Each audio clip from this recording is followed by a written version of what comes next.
मुख्य चुनाव आयुक्त राजीव कुमार को आप सुन रहे थे। मंगलवार को आज उन्होंने महाराष्ट्र विधानसभा चुनाव और इसके साथ झारखंड विधानसभा चुनाव का ऐलान कर दिया है। महाराष्ट्र का सबसे पहले अपडेट आपको दे दें, महाराष्ट्र में सिर्फ एक यानी कि सिंगल फेज में 20 नवंबर को वोटिंग होगी और 23 नवंबर को रिजल्ट आ जाएगा। वहीं अगर झारखंड की बात की जाए तो झारखंड में 2 चरणों में मतदान होना है। झारखंड में पहला चरण का मतदान होगा 13 नवंबर को और फिर 20 नवंबर को महाराष्ट्र के साथ ही दूसरे चरण का मतदान होगा और काउंटिंग होगी 23 नवंबर को, यानी कि 23 नवंबर को यह साफ हो जाएगा महाराष्ट्र झारखंड में किसकी सरकार बनेगी। महाराष्ट्र विधानसभा का कार्यकाल जैसा कि हमने आपको बताया कि 26 नवंबर को और वहीं झारखंड विधानसभा का कार्यकाल 5 जनवरी 2025 को खत्म हो रहा है।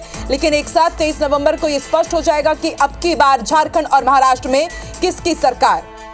तो बेहद बड़ा अपडेट हम आपको बता रहे हैं। 3:30 बजे से प्रेस कॉन्फ्रेंस शुरू हुई और हालांकि जो दूसरे राज्यों की विधानसभा सीट है जहां पर उपचुनाव होना है उसको लेकर के अभी असमंजस की स्थिति है। अभी तक ये कुछ क्लियर नहीं हुआ है कि क्या इन 2 विधानसभा राज्यों के चुनाव के साथ ही दूसरी सीटों पर जहां पर उपचुनाव होने हैं वहां पर भी मतदान होना है।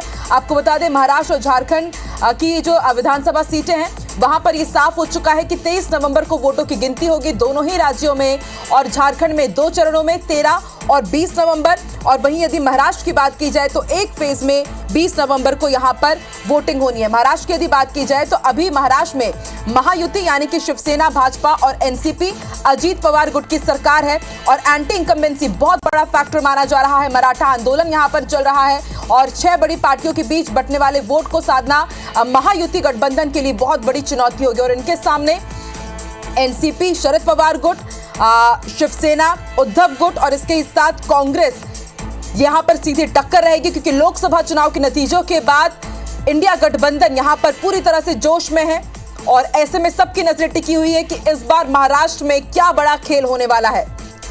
2024 लोकसभा चुनाव की यदि बात की जाए तो 48 सीटों में इंडिया गठबंधन को 30 और एनडीए को सिर्फ 17 सीटें मिली थी।